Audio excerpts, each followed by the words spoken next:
What's up mga kababayan, sa video ito papanoorin natin itong si Representative Ellie San Fernando na sa kung saan talagang sumabog sa galit dito sa DepDev dahil bukod sa sila na yung umuuwi, hindi pa nga tapos yung hearing, umuuwi na sila agad.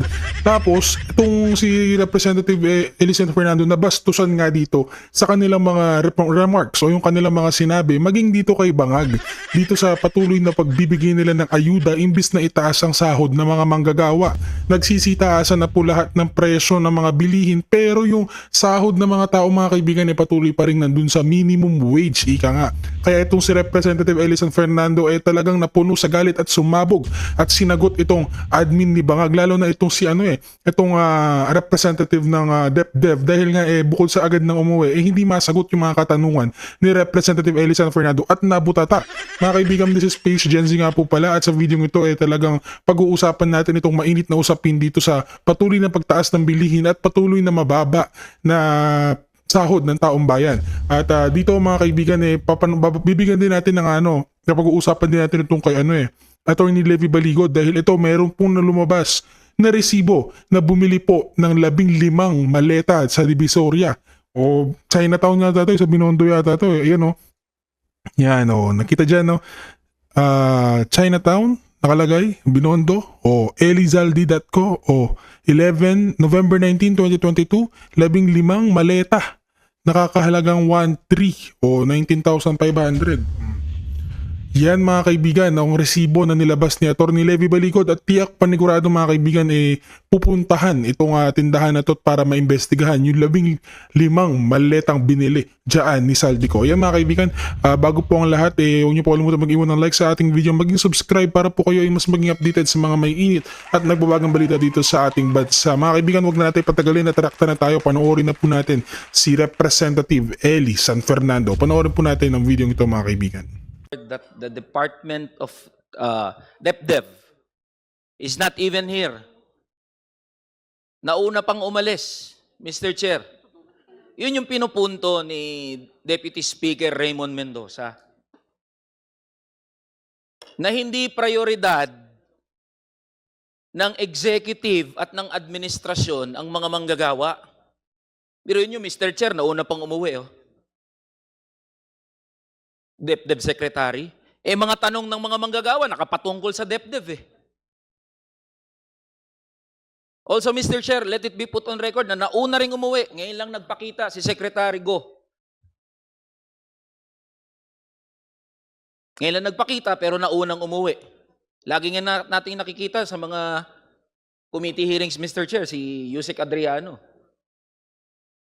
Dapat may promote na nga si Secretary Adriano. Si Yusek Adriano Ang punto lang dito, Mr. Chair, nag-prepare kami ng mga tanong na naka-address sa DepDev, sa economic managers, lalong-lalo na sa DepDev, dahil yan ang lead agency na nakatoka na magbigay ng mga rekomendasyon patungkol sa national economic policy natin.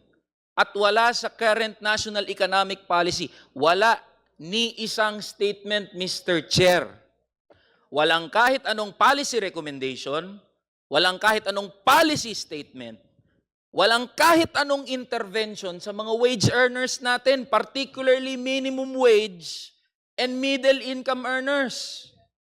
Pinagmamalaki ng executive at ng administrasyon, nagbibigay sila ng ayuda. Pero hindi lahat ay nabibigyan ng ayuda. Nagpapasalamat ang mga transportation workers na nabibigyan sila ng ayuda, pero hindi lahat ng transportation workers nabibigyan ng ayuda.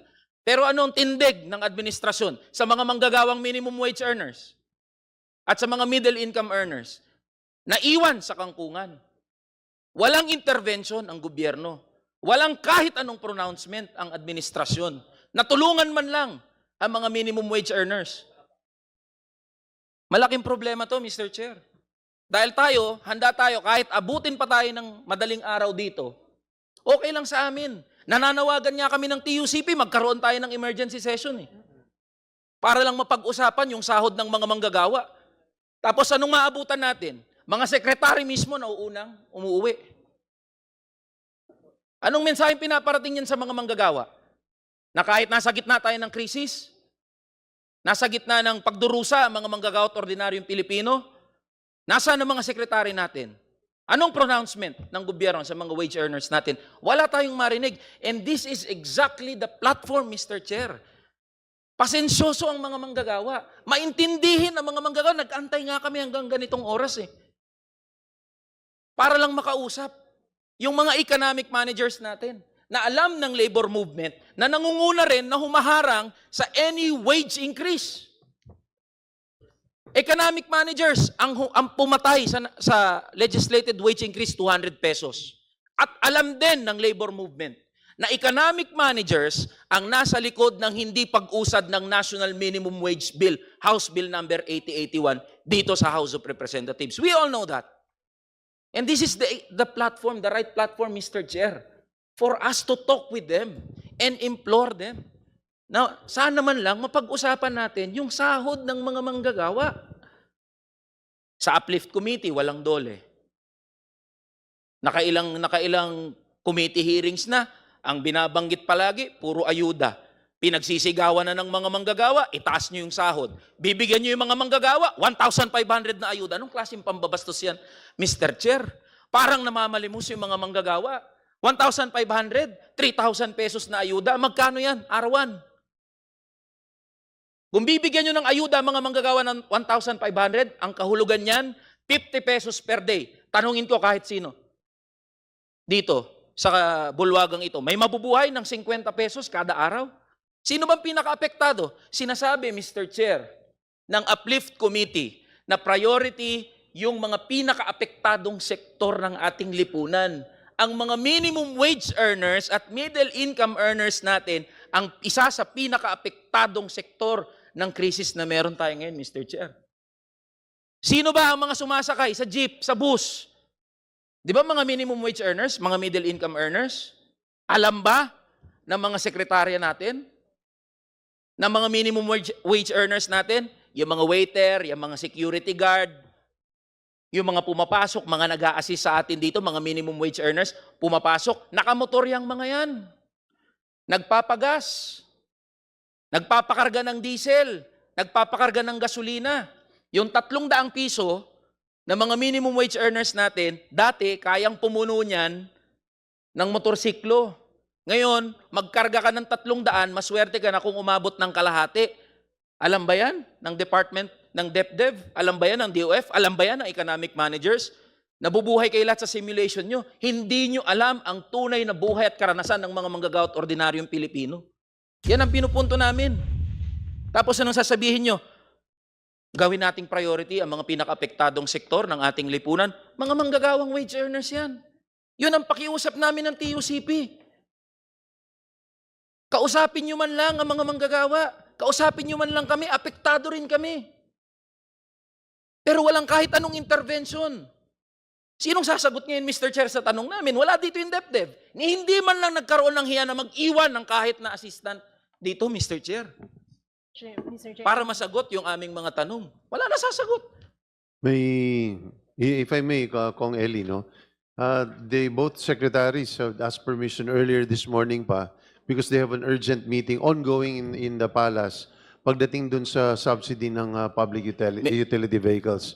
But in fairness to DepDev, with due respect, may iniwan sila ditong direktor at ito yung pinakamagaling daw nilang direktor. Mr. Chair, naiintindihan namin merong importante na ginagawa yung mga kalihim natin, pero hindi ba equally important din to? Tama. Di ho ba? O, ano ngayon ang sasagot? Ano ngayon ang mensahe sa mga manggagawa nito? Naghihiring tayo, wala dito yung mga pinakapinuno ng mga ahensya. O ano pag-uusapan natin? Di wala na, magkaantay na naman yung mga manggagawa. Mr. Chair, dahil kayo na pa nag-aantay, so baka po pwedeng tanungin natin DepDev, Mr. Chair. Baka merong pwedeng isagot yung DepDev dito sa mga katanungan natin, sa mga ni-raise natin. Numero 1, bakit walang kahit anong pronouncement ang gobyerno sa mga wage earners natin, particularly minimum wage and middle income earners? Okay. Mr. Chair, if I may, Director Des Narvaez from DepDev. So first, Mr. Chair, I'd like to answer the question on why we don't have DOLE at the Uplift Committee. So we do recognize that DOLE, we are actually very few in the Uplift Committee, and we're focusing on the core agencies, core implementing agencies. But we do recognize that Uplift Committee is given the authority to form subgroups, subcommittees, and we are open. No, we are looking into inviting forming a committee, no, involving DOLE.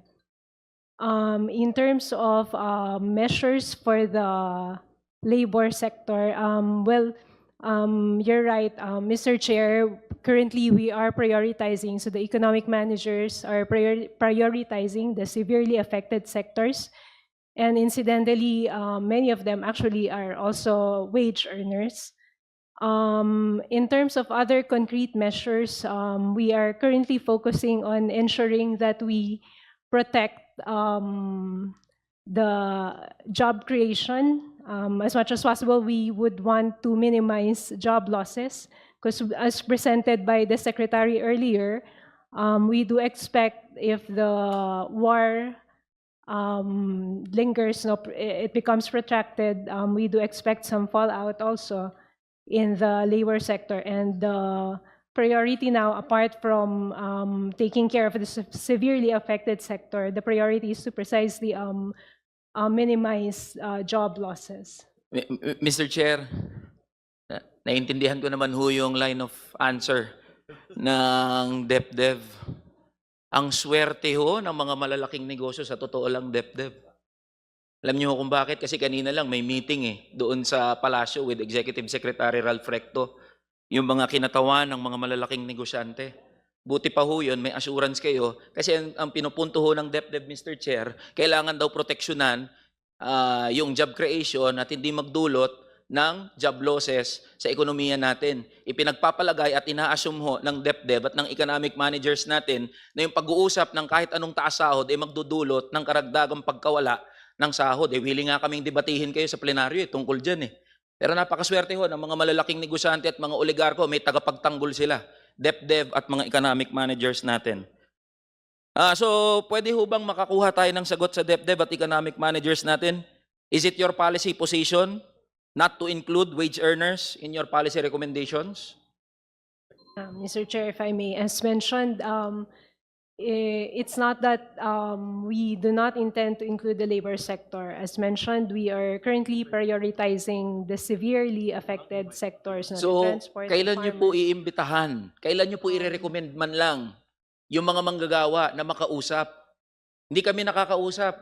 Hindi kami na-invite sa kahit anong usapan, yung mga manggagawa, wage earners. Okay. Baka natatakot pagalitan mo.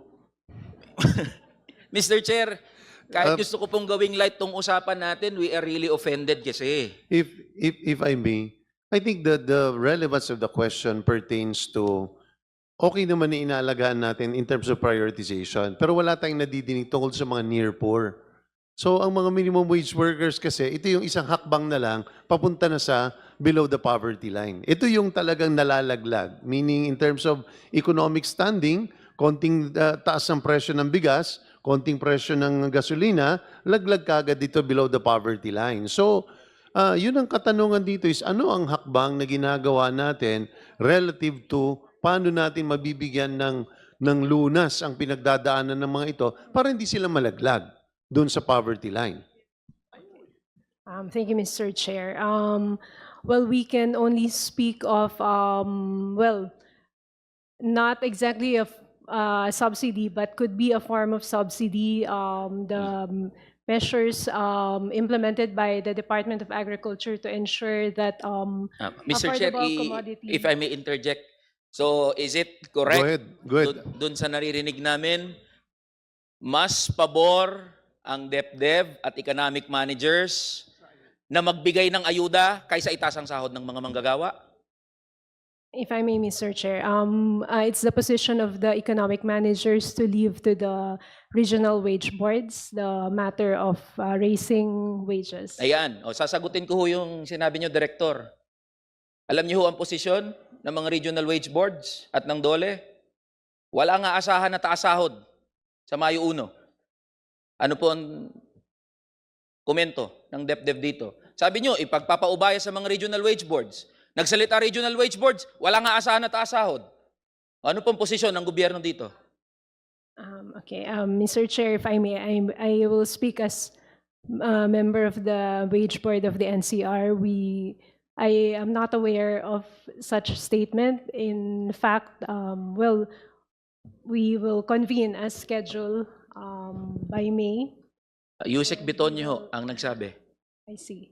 Mm. Okay, I have not heard of that, but Gawa na ng FEG yun. Ngayon po, aware na si Director. Di ho ba?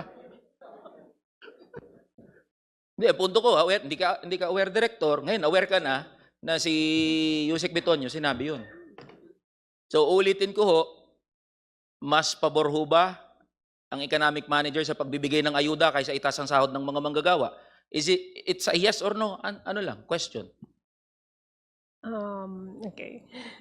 Okay, if I may, the capacity of the economic manager is only with respect to providing subsidies. So we I Ayun. maintain that position that we leave Ayun it po. to the Maraming salamat po, regional wage board. Director. At least nalaman ng mga manggagawa ngayon sa 5 milyong minimum wage earners who are watching and who will be watching this hearing, wala nga asahang taas sahod, banggit ng economic managers, mas ipa-priority ang pagbibigay ng ayuda kaysa itaas ang sahod. Kung magkano ang ayuda, hindi natin alam. Pero ako na po nagsasabi sa inyo, sa Mayo 1, asahan nyo, ang mga manggagawa, kikilos sa pinakamaraming bilang dahil po dyan sa binanggit nyo. Wala nga asahang taas sahod, bibigyan na lang ng ayuda. Panghuli na lang po, Mr. Chair. Maraming salamat po sa inyong pag-intindi. Sinusuko ko yung oras ko sa iyo. Sige, para maitanong mo yung huling tanong.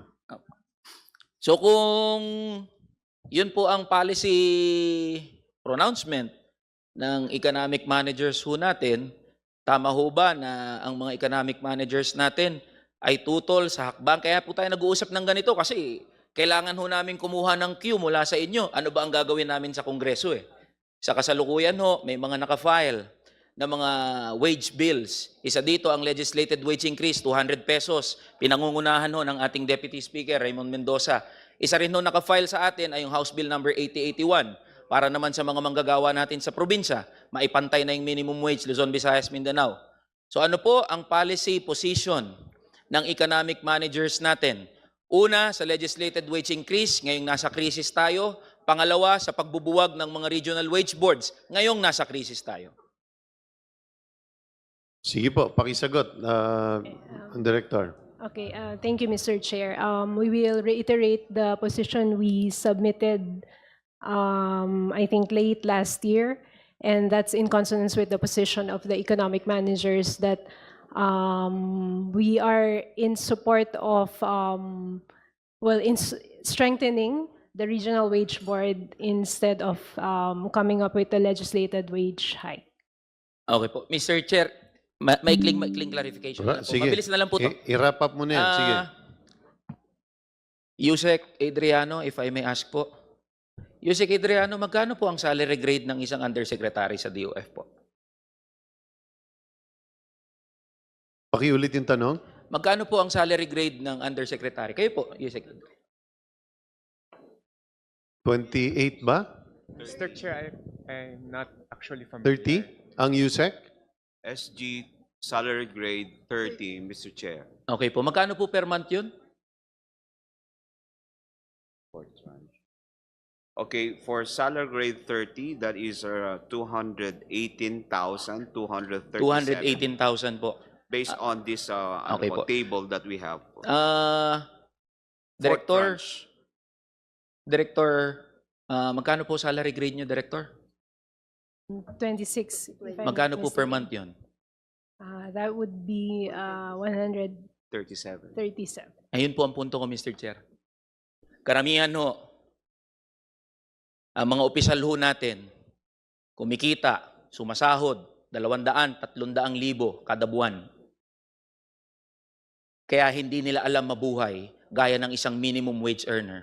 Lalong-lalo sa panahon ngayon na may krisis tayo. At ang maririnig natin sa economic managers, bigyan na lang ng ayuda ang mga minimum wage earners kaysa itaas yung sahod nila. Ganyan ka-detached sa realidad ang mga economic managers natin. Maraming salamat po, Mr. Chair. Maraming salamat, Kong Eli. Siguro bago tayo lumipat is bigyan ko rin ng pagkakataon kasi itong mga grupo din na ito ay nakasama ko rin noon na nakipaglaban para maalis ang buwis sa lahat ng minimum wage workers sa ilalim ng train. May gusto magsalita? Director, ano bang kuha natin dyan sa usapin ng...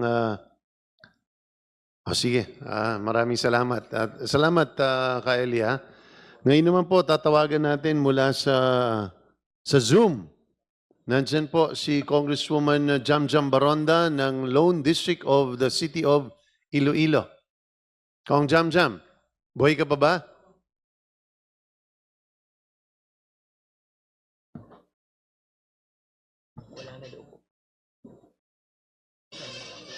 Wala na po si Kong Jamjam Baronda. Kanina pa ho yan nag-aabang. Talagang nag-aabang siya. Mamaya ipapabasa ko na rin yung lahat ng mga nag-Zoom attendance sa atin. Ang susunod po natin mula sa minority ay tinatawagan natin sa Zoom din po ay si Ginoong Robert Nazal mula po sa Bagong Henerasyon Party List. Thank you, Mr. Chair. Sige, malakas ang boses mo, Kong Robert. Go ahead. Okay. Just to the DOF, Mr. Chair, ano po ba yung computation ng economic managers dun sa revenue forgone? If we suspend the excise tax and give VAT relief for at least 3, 6, or 12 months? Mr. Chair. Ito, naglalabas na ng calculator.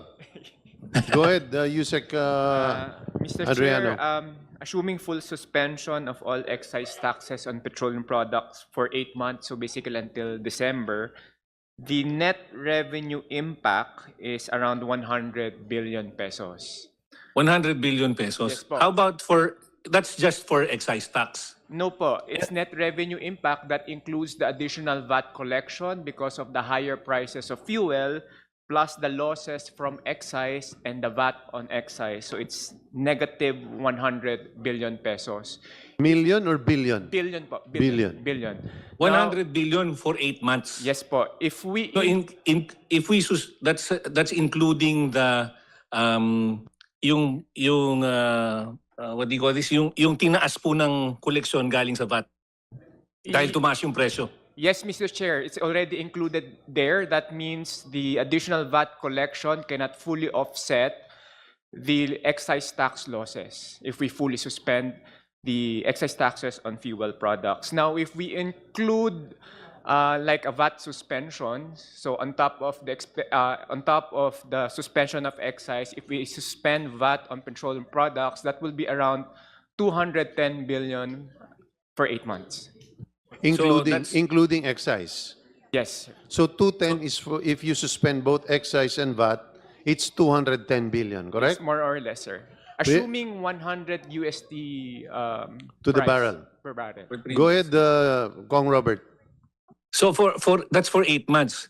If we suspend it for 3 months, magkano?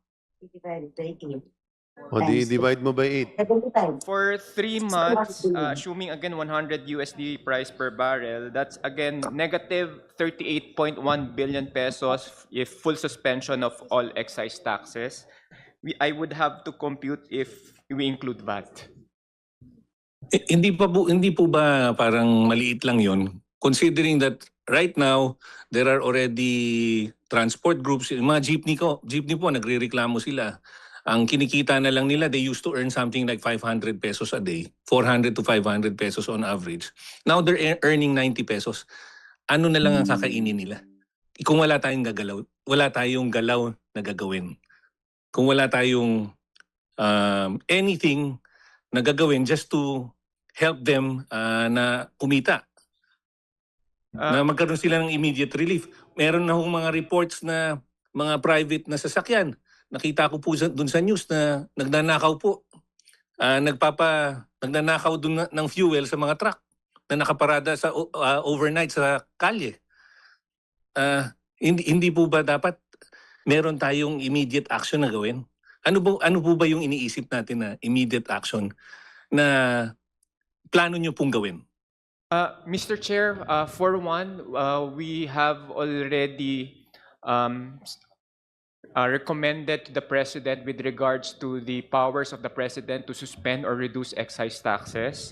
Number two, I think DBN may discuss it further. We have already provided subsidies to the transport sector, which includes subsidies coming from the DOTR and subsidies coming from the DSWD. Nakausap ko po yung si Secretary ng DOTR. Pero marami meron nga raw ibibigay na subsidy, but the subsidy I think only amounts to around 2.5 billion. And do you think that's enough?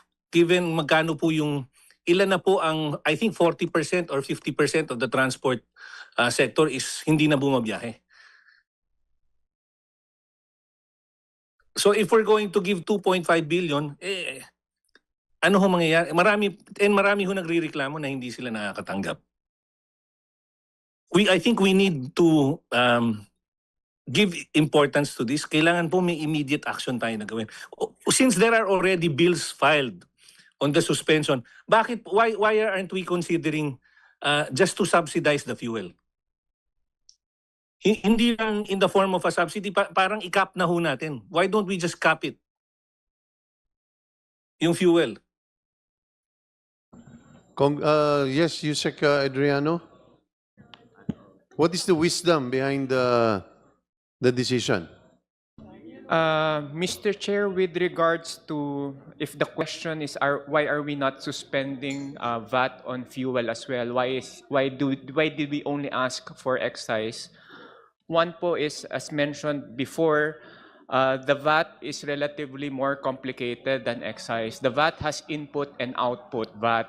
Now, in that scenario, if you exempt only the output, which is in sa this akin case- lang po, Mr. Chair, sa akin lang, Yusek, is we need to act immediately. Ngayon, if we are going to think about the complications, marami na hong magnanakaw ng tao, marami na nagwawala, marami na hong nagkakaroon ng problema, buhay na ho ang katapat. So ano po what I think we should act now. If we're going to decide, for example, not to suspend the VAT or not to suspend the excise tax, why don't we just set a cap on the fuel and then pay the importers? Since magkakaroon kayo ng windfall on the VAT at magdidesisyon kayo na hindi po natin isususpend, may kukolektahin ng gobyerno doon, mag-set na tayo ng fuel cap. Tapos bayaran na lang ng gobyerno yung mga players. Bakit po hindi natin gawin yun? What's taking us so long to decide? Mr. Chair, we are considering all of these options, including targeted subsidies. But I cannot disclose anything yet. There will be probably some announcement coming from the President himself. Do we take it to mean, Kong Robert, if with your indulgence, no? Do we take it to mean that, because we've been discussing this from kaninang umaga pa and in the past so many days, we've had hearings already with the Agri Committee, the Labor Committee since March. So do we take it to mean that since we're going to have more hearings next week, that all these proposals are in fact being seriously considered by the Uplift Committee? Can we get a categorical answer? Yes, Mr. Chair, just as mentioned by you, Sec. Carlo, we have the meeting with the President being the chair of the Uplift. So there will be the DPCC have made the recommendation and the President is already aware of the recommendation, and which is a matter of waiting for him to announce that decision. by the Mr. President. Chair, may I ask Go ahead, Robert. Kailan po to? When is this going to happen? Kasi po, pinasa po natin yung sa excise tax. Ginawa pong priority bill yan. Pero nagdili-dali po tayo. Tapos in the end, ang decision pala is hindi rin pala natin isususpend. So, ano na po ang direksyon natin? I think we should at least give a direction on what's going to happen. For example, if we're not going to suspend the VAT, and we're not going to suspend the excise tax. So ibig sabihin, meron tayong windfall on the VAT. Ang laki po na nagiging koleksyon natin. Hindi, pwede na natin right now i-implement kagad na mag-set na tayo ng cap sa sa fuel. Hindi po ba? What's taking us so long to decide? Ilang meetings pa ba ang kailangan nyo para Madesisyonan. madesisyonan at makita na mapigilan po yung paghihirap po ng ating mga kababayan? Yusek? Mr. Chair, with regards to, again, with the excise tax, the effectivity of the law is 15 days after the publication. In any case, we have already recommended to the President with regards to the excise tax or with regards to the suspension or reduction of excise tax on fuel. Now, with regards to the other intervention, as mentioned by Secretary Toledo, all of this have been discussed. We're just awaiting for the final pronouncement from the President. Pero maganda Yusek? maganda rin na ma-discuss dito tulad ng sinasabi ni Kong Nazal, parang nalalaman din niyo at nadidinig din ninyo yung aming mga mungkahi, di ba? Kasi imbis na nagugulat na lang din kami because I think you can also get some wisdom from district representatives and party list representatives because after all, we do represent a set of individuals who are severely affected by this crisis. Mr. Chair, Go ahead. may I ask Yusek, ano po bang recommendation nyo with regards to the VAT? Sa VAT. Mr. Chair, we do not have an official position on that yet. We're studying that proposal. If that's your position, then that means your position is not to recommend the suspension. Parang ganun na nga. Because napakasimple ho nung ginawa natin today. Tinanong namin kung ilan ang magkano magiging epekto within 3 months. Napakaliit lang, parang 38, 75 billion. So, why is there, what's taking us so long to decide? Simple arithmetic lang po. Mr. Chair, when I mentioned the 38 billion, that's only for the suspension of excise taxes. That does not include, if ever, a suspension of VAT. So that 38 billion for 3 months is only for the suspension of excise taxes on all fuels. Yun na nga, assuming my point is, ang dali hong mag-arrive at a number. Hindi ba? So what's taking us so long to give a recommendation? Mr. Chair, Ang sabi nyo, hindi nyo pa napag-iisipan kung ano yung gagawin on the VAT. You have no recommendation on the VAT yet. So magkano ba ang computation nyo kung if for 3 months, if we will suspend the VAT, magkano mawawala?